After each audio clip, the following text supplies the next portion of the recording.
Welcome into this video. We'll get right into the upcoming pattern, including this snow, as well as some down the line in just a minute. But I just wanted to start off by saying there's a lot of far-fetched misinformation being spread right now, and this video is made to show you what your actual snow chance is for the next couple of weeks with an average of models right now. Too many channels looking too far ahead right now, and even I've been guilty of this in the past. But today we're going to address near-term snow and then break down the next 8 to 14 days logistically. No yelling, no music, no hype, just data and the best possible info as it is seen right now. Alright, let's get into it, and if you enjoy this video, subscribe. Now here we go, let's get into this future radar. Notice some activity developing with this upper level low pressure system through the rest of this Thursday night going into our Friday. By the way, if you want to see upcoming and snow chances as we head towards January, skip a few minutes into the video. But for now, we've got the snowfall chance. We could see some brief accumulation into parts of western Illinois, parts of Missouri with this system, as well as some ice accretion, maybe a tenth to a quarter of an inch of ice at the higher end into parts of central and northern Maine. Overall, not the kind of problems that we saw with the system before. In fact, temperatures at the surface are actually going to be a little bit above freezing here into some of these zones, seeing snowfall over parts of the Midwest, even parts of northern Arkansas into our Friday morning, getting in on some of the snowfall. This is your December 29th. Of course, again, some of the snow might be falling on the moderate to heavy side of things, but again, it's just, 33, 34, 35 degrees is where the snow is going to be falling on, so in most cases we're not going to see much, if any, accumulation out of this. Not to say you couldn't briefly see some. As well as in northern Maine, we could see some brief snowfall accumulation as we get some of that there through the central and northern part of the state. As we go through the rest of our Friday, northwesterly flow, some gusty winds and some showers push on through parts of Tennessee and Kentucky. Some snow could mix in, especially into parts of the higher elevations in eastern Tennessee. But even into the evening hours, we could briefly see some snow touch Nashville. Again, no accumulation out of that. Where we could see accumulation is in this area I'm circling. By the time you wake up on Saturday morning into parts of Appalachia from Tennessee through western Virginia on up into West Virginia, parts of PA as well with some of the lake enhancement there. Some of these spots could pick up maybe an inch to 3 inches of snowfall, maybe a little more in higher elevations. But overall, again, those highest peaks just really being the only spots that see snowfall in the near term out of this. Overall, just kind of a wintry mess as we go into our Saturday and towards our Sunday time frame, as we're going to have a clipper diving down into the Great Lakes. We'll talk about that just a little bit more in a second. But again, none of this is heavy. None of this is accumulating in a major way, so you get the point. Nothing significant in the way of snowfall in the near term, and most of the snow that we get into our Saturday into parts of the interior northeast, not looking to make its way on down to the I-95 corridor, unless you're in Maine, maybe. So here's your forecast snowfall through Saturday afternoon with the HRRR model. This is factoring in temperatures. Again, notice maybe a quick 1 to 3 inches into parts of southeastern Iowa, northwestern Illinois, as well as parts of northeastern Missouri. Some higher elevation snowfall there in southern Appalachia, and then parts of western PA, upstate New York, parts of interior New England getting in on at least an inch of snowfall in some spots. Parts of northern Maine maybe being the hot spot with maybe 4 to 6 inches in some locations. Progressing onward a little bit with this European model, we're going to look at the next 10 days with pretty much our most accurate computer model, which is that Euro. Again, here we go. We're going to watch something move out of Canada, a little bit of a clipper system there. We've also got some precip just in the way of rainfall hitting the west as we make our way through our Saturday and into our Sunday. Now that this upper level low, of course, is gone, we have to watch what's next, and it again is that clipper system pushing through parts of Wisconsin. High pressure dominating the southern U.S. That's a terrible H, but anyway, you get the point. We've got at least some light snowfall flurries at best, pretty much, not much accumulation, though it will be cold enough for some into parts of the Great Lakes region as we head into our Sunday afternoon.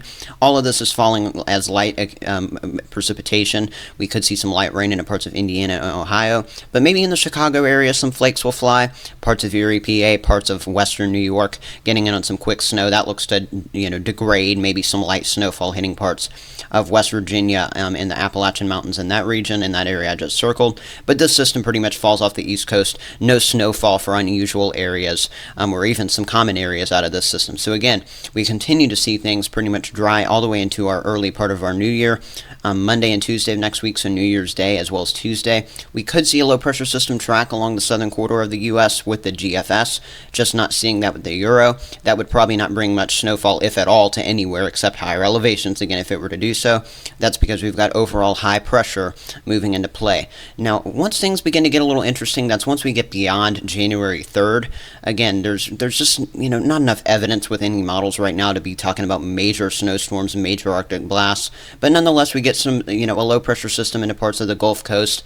It's set to move eastward, so this starts on Wednesday into parts of southeast Texas, the Houston area, parts of Shreveport, Louisiana. This will head east Wednesday night going into our Thursday, and we do see a little bit of snowfall, but again, notice the overwhelming trend with this. If it starts off with snow into parts of northern Alabama, northern Mississippi, it's in the morning, probably not much accumulation. If anything, maybe just some sleet snow mix, and then look at where the snowfall ends up out of this system with the Euro model and how it transpires. By the way, the GFS pretty much showing no snowfall with that.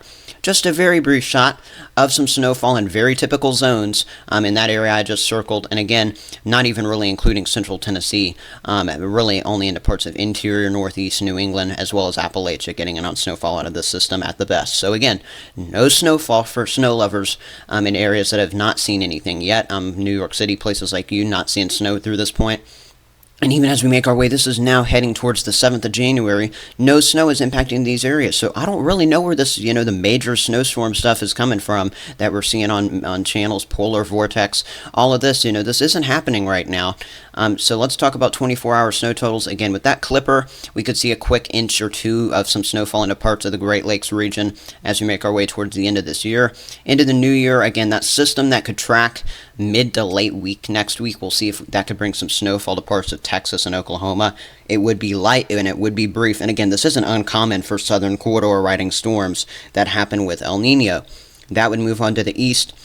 Again, notice where the overwhelming potential for that snowfall is and where that accumulation happens. While this whole zone, this is just overall ensemble models. This is a collection of a bunch of models correlating around the GFS. I showed you the Euro a minute ago anyway.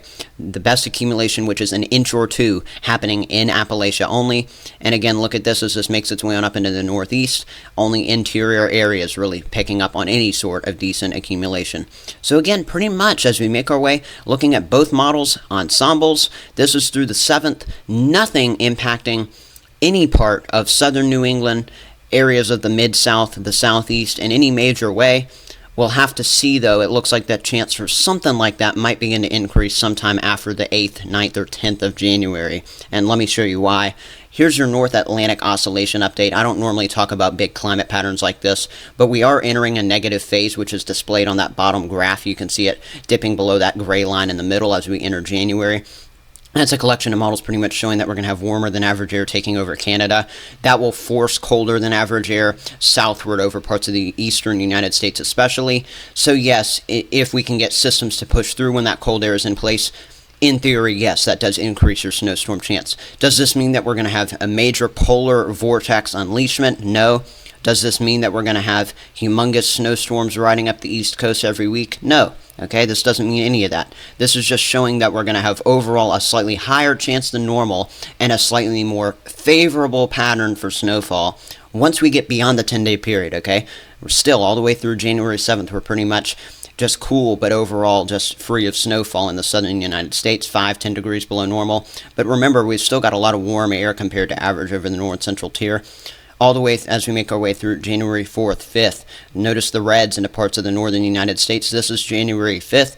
Look at this. It's still red up there in the north-central tier, meaning no polar vortex is diving down. We've still got some lingering cooler than average air in the southeast, but remember, that's just because there's a lot of showers and thunderstorms pushing on through overall. And then here we go towards, again, this is the 11th to 12th. This is the European model ensemble. We do see some cooler than average air begin to push over parts of the country in a minor fashion, okay? Do you see deep blues here? No big consensus on the fact that a polar vortex is going to come on down here. No big agreement on major snowstorms in tapping into cold air.